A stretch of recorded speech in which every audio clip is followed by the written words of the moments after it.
G'day everyone, Gooba here with another Torchlight Infinite Outlaw Season video. We've just received Crow's Corner Episode 2, so now I just wanted to go through the questions, much like I did last time, and just read them, read the answers, and give my little bit of feedback as well per question. So this one's a bit quicker than the last one. There's only 15 questions, so this shouldn't take too long at all. Question 1, are you going to make pets less impactful and monetize other aspects of the game, at least for the Western audience, in order to gain respect as an ARPG on the market? I mean, they have 2 million players, so I think they've got a fair bit of respect, to be honest. Anyway, and so we've had many internal discussions on the subject. Our current conclusion is that as it stands, pack spirits are a crucial element to the game's design, development, and monetization. We must also be careful with any changes to their implementation and make sure they do not negatively affect players who already possess them. As such, we have decided the best way to approach this is by making them more available for all players via in-game events and certain gameplay modes. We have been gradually expanding their availability with each season, and the next season will continue to expand and develop upon this trend. So if you're unaware, you can do the Supreme Showdown. You don't have to get to 20 every season, but if you do, you'll get a legendary pack drop spirit every season. The city defense, if you get that to 7, then you will get a legendary battle pack spirit. So that's 2 free legendary spirits. And then generally every season there's another legendary pack spirit that's available through an in-game event, which is quite good. Alternative to that, you can always participate in my community events that I run. I run one every single season, and next season there will be 50,000 primos up for grabs. 10 prizes of 5,000 each. So, participate in that, win it, and, you get some free pulls as well. Anyway, self-promotion over. On to question 2. Is there any chance that Steelforge Executioner fight will be adjusted? His Whirlwind and Spinning Laser Swords move feels almost impossible to get away from for builds without a movement skill. True. Boom Moto is very slow. He can also spawn his swords right on top of where you revive, instantly killing you over and over. Lastly, his swords can kill you while looting. So, yep, I've experienced that quite a lot this season. We have plans to make adjustments to his spawn mechanics next season, as well as an overall damage nerf. Cool. Hopefully, all they would really need is a 5-second or something like that immunity window after respawning, because it's not just that boss that can do it. There's a few bosses that can do it, which is a shame. Question 3, this is the second season where monsters were not spawning fast enough. I'm not even moving that fast, yet I often see them spawning behind me. Is this an issue that can be fixed? The answer, due to the system performance limitation issues, there is a hard spawn rate cap, which should be roughly hit around 600% movement speed.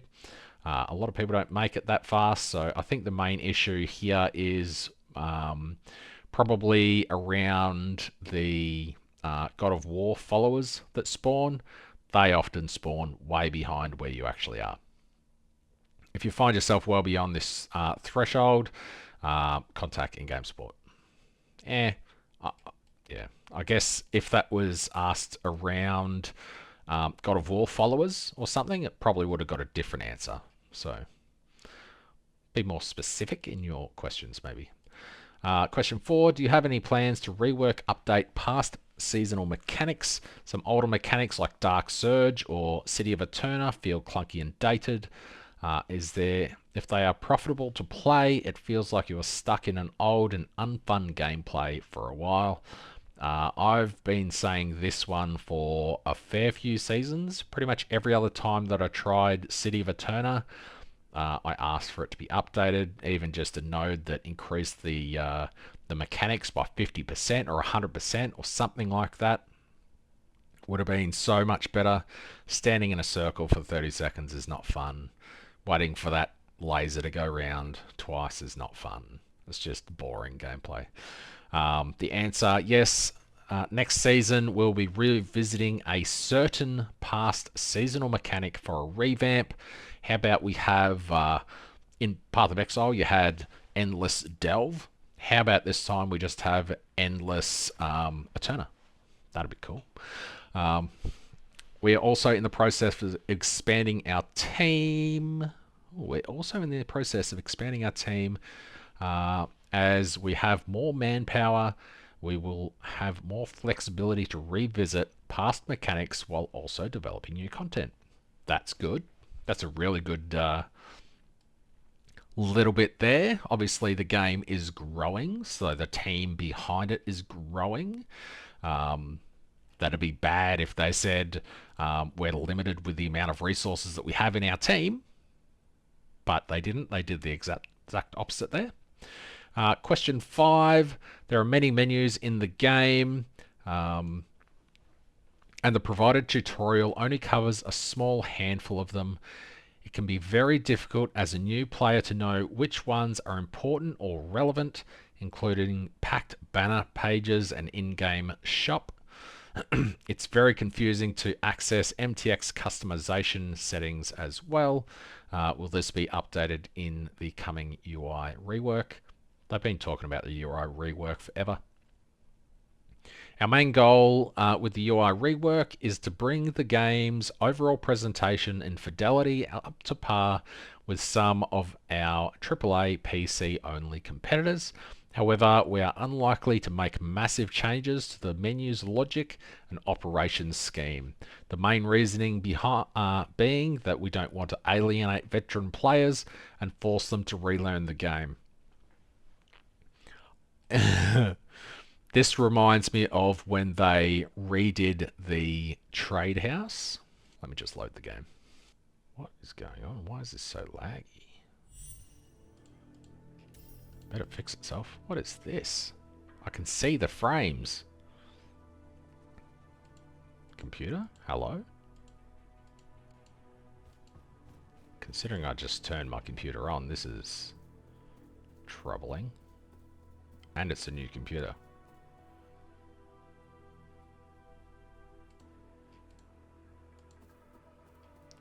Huh. Unpaused. No frames. Paused. Fine. Alright, I don't know what was going on there, so I've just closed the game, but I did take a snip of what I wanted to show. The trade house used to only have the words here for legendary gear, other hero memories, etc. And they did an update to the trade house where they removed all of the words here and only had the icons.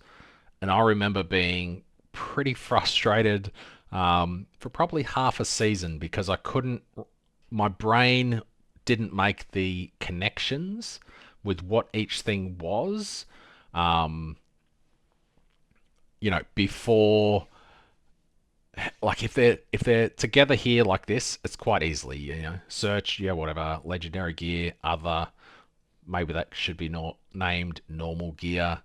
Hero memories, like that doesn't look like a hero memory at all. Item collections, obviously fine. Legendary slates, you know, maybe non-legendary. It's just the icons didn't really match what you were trying to look at. And it was very confusing for me, at least initially. And then they brought the words back and all was well with the world. But, you know, there's certain things that they need to keep around for mobile game players as well. But yeah, it'd be interesting to see how they change the UI. And they did mention cutting down the amount of screens that you have to go through to achieve certain things. Question 6, why increase player retention with 0 events whatsoever? Mid-league, I guess that's meant to say why not increase player retention? I.e. Anniversary League Oasis was literally abandoned after a second week. That's not true. I wouldn't mind some new cosmetics dropping mid-league. So the season's at least based on the retention of my videos. Shows that the season's pretty strong for about a month, and then everyone goes to play something else. They used to do a few more events and stuff during the season. I used to run multiple community events as well. However, the first community event that I run during a season would get quite a lot of participation, and if I ran one after week 2 or 3, I'd have like 4 people join. So I can understand their reasoning. So we've experienced with we have experienced with in-game events in the past. I'm gonna guess that's experimented with in-game events in the past and have found subpar results when compared to focusing all our efforts in gameplay development for the new season. As such, our current approach is focusing on internal efforts on new gameplay development and the season launch while supporting externally held events. For example, events held by streamers or creators as much as possible, which I agree with this last bit, even though I just read it then. They do give, at least for the community events that I hold, they give quite a lot of rewards, even though honestly I don't have a huge amount of people joining my events. So, you know, if the other content creators want to ask for some bigger numbers, then surely we can get some good events going. Question 7, how is the damage cap calculated exactly? How does Rosa 2's Baptism of Purity interact with it? Would it be possible to make it obvious when we are hitting the damage cap with a border around the damage font or a different color? When will the training dummy cap reflect the damage cap? Answer, the damage cap is calculated by summing up the total damage dealt during a certain amount of frames. We have been expanding this frame space across later seasons in order to be less punishing towards certain build types. Boom, Moto. We currently have no plans to make further adjustments to the damage cap display or the dummy itself. The main reasons being that we believe the damage cap mechanism has very deep implications across the entire game. As such, we need to be very careful about approaching it, and any changes would require a major amount of manpower and testing hours. Now, everyone's focused on the damage cap. With 1 trillion damage, 1 trillion DPS, you can do 99.5% of the game. You can do deep space, you can do everything except for maybe SS20, and that's about it. So, I don't know. I think it's fine how it is. I never play a character that can really cap it anyway. Question 8. Time marks 7, 1 and 2 and 8, 1 and 2 are widely considered poor farming locations and noob traps. 100%.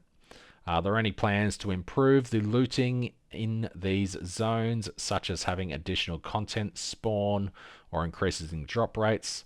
Plan to address it next season, hopefully by watching my video and putting those suggestions in. That'd be cool. Question 9, if SS20 is meant to be achievable with SS21 being the stretch flex goal boss, then why it has consistently SS20 been much harder than 21? Have you considered making 20 a bit easier, with 21 being around the difficulty that 20 tends to be? It's in our plans to make some adjustments to the 20th floor. That doesn't say much at all. Question 10. In the first days of the season, I always see new players asking how much DPS is required for a certain content. I remember some seasons ago it had each level for time mark. However,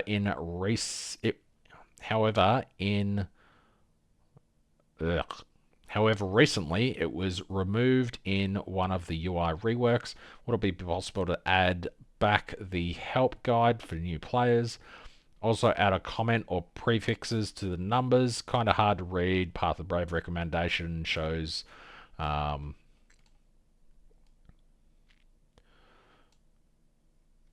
billion DPS, for example.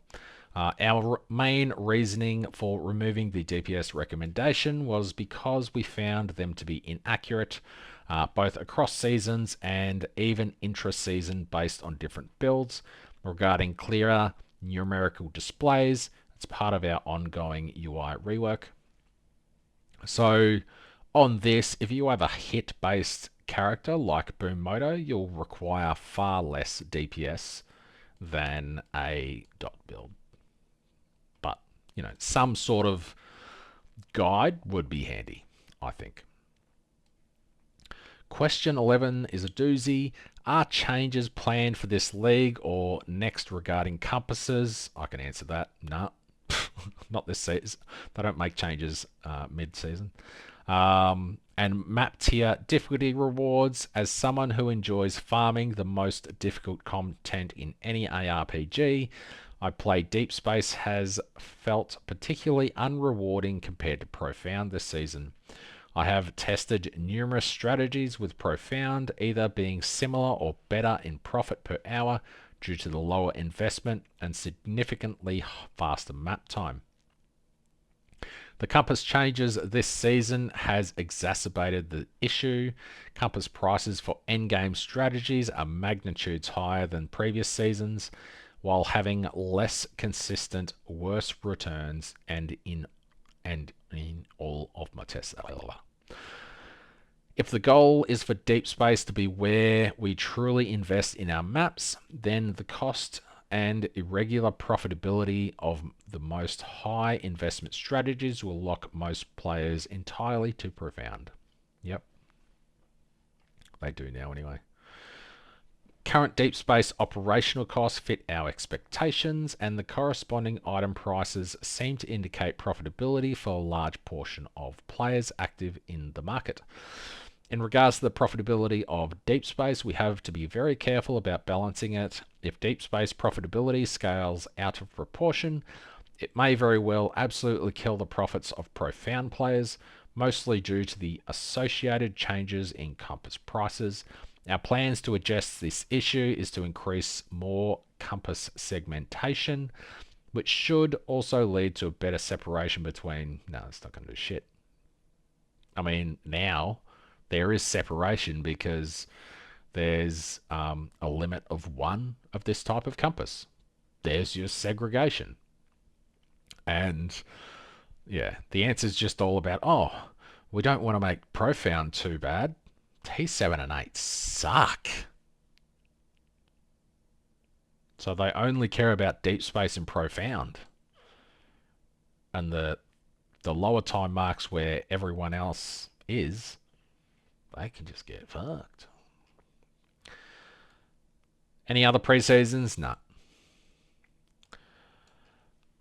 My question is, why is it like that if I have 2 Black Sail Omens and 1 Commodity Omen, and I have changed 1 Omen to Commodity, and it can hit the already be a Commodity, so it won't do anything then?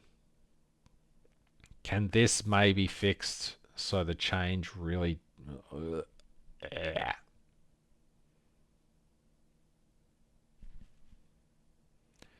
Yep. If you can read that properly, you're a better person than I am. This possibility is part of our originally intended design. I didn't understand it. I couldn't even read it. It hurt my brain. Hi, I was wondering if there are any future plans to introduce a new hero that plays like an assassin or a rogue or even a ninja.